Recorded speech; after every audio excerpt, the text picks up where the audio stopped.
Enfermedad de von Willebrand.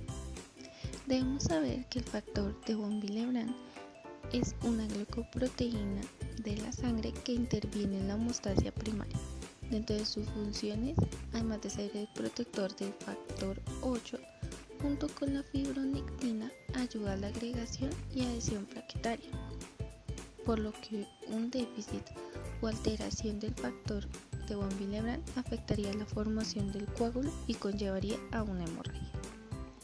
El factor de von Willebrand se produce en el endotelio, exactamente en los cuerpos de Weber-Palade, también en los megacariocitos, exactamente los precursores de plaquetas, y en el tejido conectivo subendotelial. Este factor presenta diferentes sitios de unión dados por diversos dominios, al colágeno, al factor 8 y a los receptores de plaquetas.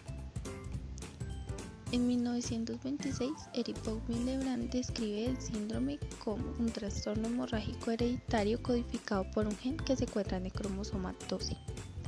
De la enfermedad existen tres tipos. El tipo 1 es el más común, se manifiesta con síntomas leves y bajas concentraciones del factor. El tipo 2 se da por un defecto de la estructura y los síntomas son moderados. El tipo 3 es el más grave, tiene concentraciones bajas o ausencias del factor y los síntomas son graves. La enfermedad de von Willebrand adquirida se ha descrito asociada con numerosas enfermedades, la mayoría de las cuales son enfermedades hematoproliferativas clonales. Esta enfermedad se presenta asociada con gamapatías monoclonales y enfermedades linfoproliferativas, aproximadamente en la mitad de los casos, mientras que es menos frecuente en enfermedades mieloproliferativas. También se ha asociado con enfermedades cardiovasculares, neoplásicas, autoinmunes y en una minoría de casos con tumores sólidos y el uso de drogas como la ciprofloxacina y el valproato. Esta enfermedad parece tener una etiología multifactorial. A diferencia de la enfermedad von Willebrand congénita, en la mayoría de los pacientes con enfermedad von Willebrand adquirida, el factor von Willebrand es sintetizado normalmente. Sin embargo, es rápidamente removido del plasma mediante diferentes mecanismos, cuyo resultado final común es la disminución de los niveles circulantes del factor von Willebrand.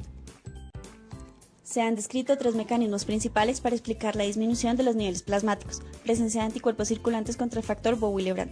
Estos anticuerpos están dirigidos contra dominios de la molécula del factor, que disminuyen los niveles plasmáticos por medio de la formación de inmunocomplejos que son eliminados por el sistema reticuloendotelial. Presentan enfermedades linfoproliferativas como gamapatía monoclonal y lupus eritematoso sistémico como parte del proceso autoinmune general. Absorción y absorción del factor von Willebrand por las células tumorales. Encontraron enfermedades linfoproliferativas como mieloma múltiple, macroglobulinemia de Waldenström, linfoma no hodgkiniano y leucemia de células peludas. Se debe a la expresión aberrante de la GP1B o el complejo GP2B3A en la membrana de las células tumorales. Proteólisis del factor von Willebrand. Se ha descrito como causa de la enfermedad von Willebrand adquirida en la uremia y asociada en la terapia con ciprofloxacina. La proteólisis del factor puede producirse debido a la acción de enzimas como calpaína y la elastasa. En la tromocitemia esencial se ve un incremento en los fragmentos producidos por ruptura proteolítica y en la leucemia promielocítica un aumento en los fragmentos de activación producidos por plasmina y elastasa. En cuanto a la clínica del paciente, podemos encontrar síntomas como menorragia en el caso de las mujeres, que se caracteriza por periodos menstruales en el que la hemorragia es más intensa o prolongada de lo normal. Equimosis, que ocurre por una lesión subcutánea con depósitos de sangre extravasada debajo de la piel. También, y muy frecuente, es la epistaxis, mejor conocida como la hemorragia nasal, y la gingivorragia, que generalmente ocurre al modo de hemorragia espontánea en las encías. Dentro de los síntomas también podemos encontrar sangrado gastrointestinal, heces sanguinolentas y hematuria. En algunas ocasiones se pueden encontrar erupciones cutáneas. Cualquiera que sea el mecanismo patogénico de la enfermedad von Willebrand adquirida, lo más común es la remoción selectiva del plasma de los multímeros de alto peso molecular, que conlleva a una enfermedad von Willebrand tipo 2. El mismo mecanismo puede explicar la presencia de enfermedad von Willebrand adquirida asociada con diferentes enfermedades. Además, es posible que mecanismos diferentes puedan estar operando al mismo tiempo en cualquier enfermedad. Síndrome de von Willebrand tipo 2 adquirido en cáncer de vejiga avanzado tratado exitosamente con inmunoglobulina intravenosa y quimioterapia. Se describe el caso clínico de un paraneoplásico de von Willebrand en una paciente con carcinoma de vejiga localmente avanzado. La paciente tiene 54 años, es de sexo femenino y el carcinoma de vejiga localmente avanzado la remite al servicio de urgencias por hematuria activa con coágulos. El diagnóstico ya había sido establecido un mes antes cuando se presentaron los síntomas de hematuria macroscópica y anemia severa. La paciente ha recibido concentrados de glóbulos rojos, se realizó una tomografía computarizada y se realizó una orografía que mostró una masa vesical hipogástrica de 6 centímetros del lado lateral derecho con ganglios linfáticos ilíacos bilaterales inflamados. Se llevó a cabo la resección transuretral que se complica con hemorragia grave y requiere otra transfusión de sangre a pesar del lavado de vejiga. Las pruebas de hemostasia hasta el momento fueron normales, 94% para el PT, normal entre 75 y 125, y el tiempo de PTT es de 31 segundos, normal entre 28 y 38. La patología revela alto grado invasivo de carcinoma de células uroteriales con afección muscular propia, pero no hay metástasis a otros sitios lejanos. El historial médico incluye tabaquismo activo de 25 años, una apendicectomía y 2 embarazos a término y también 2 abortos voluntarios.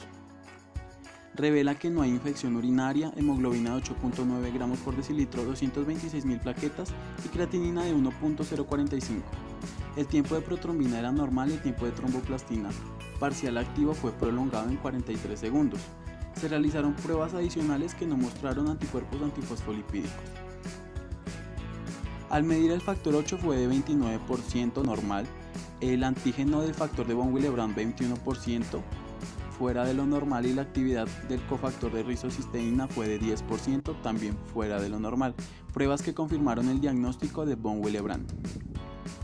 Un tipo adquirido fue el que se sospechaba ya que no tenía antecedentes personales o familiares de sangrado y las pruebas de síndrome de von Willebrand fueron negativas para sus hijos.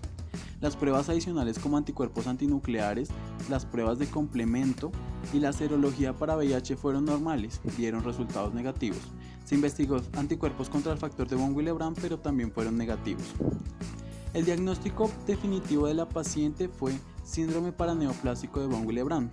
Se administró concentrado de von Willebrand con pobre respuesta y corrección se dio debido a la quimioterapia y la inmunoglobulina intravenosa dio fuerte recuperación. Los resultados de las pruebas de coagulación se hicieron en el momento del diagnóstico durante inyecciones de concentrado del factor de von Willebrand después de un primer ciclo de quimioterapia y con tratamientos de inmunoglobulina intravenosa. La paciente recibe 6 ciclos de quimioterapia y se somete a una cisticectomía radical. El examen patológico no muestra resultados extraños y no se observa ninguna recaída después de la cirugía y 6 meses de seguimiento de acuerdo con el diagnóstico.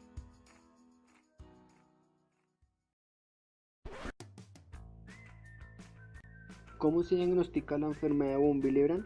Los principales criterios para el diagnóstico son historial personal de hemorragias mucocutáneas, pruebas de laboratorio de hemostasia consistentes con la enfermedad de von Willebrand y la historia familiar de hemorragias excesivas.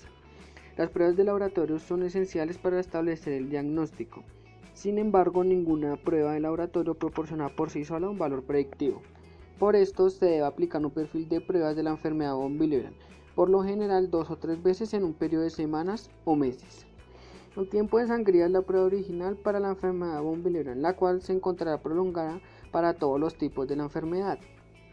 También se encuentran pruebas acompañantes al tiempo de sangría, las cuales se dividen en pruebas primarias o básicas que consisten en la actividad coagulante del factor 8, la actividad del factor von Willebrand, el cofactor de ristocetina, el multímero del factor von Willebrand y la agregación plaquetaria inducida por ristocetina. Las pruebas secundarias o específicas tenemos la prueba de respuesta a la desmopresina, el estudio del multímero en genes de alta y baja resolución, el propéptido del factor von Willebrand, la unión al factor 8, unión al colágeno y las pruebas de biología molecular. La actividad coagulante del factor 8 mide la actividad del factor 8. La actividad del factor von Willebrand mide la cantidad de factor von Willebrand. El cofactor de ristocetina mide la actividad funcional del factor von Willebrand. Los multímeros del factor von Willebrand permiten una visualización de que también se multimeriza el monómero del factor von Willebrand y la agregación plaquetaria inducida por ristocetina mide qué tan sensible a la ristocetina es el factor von Willebrand.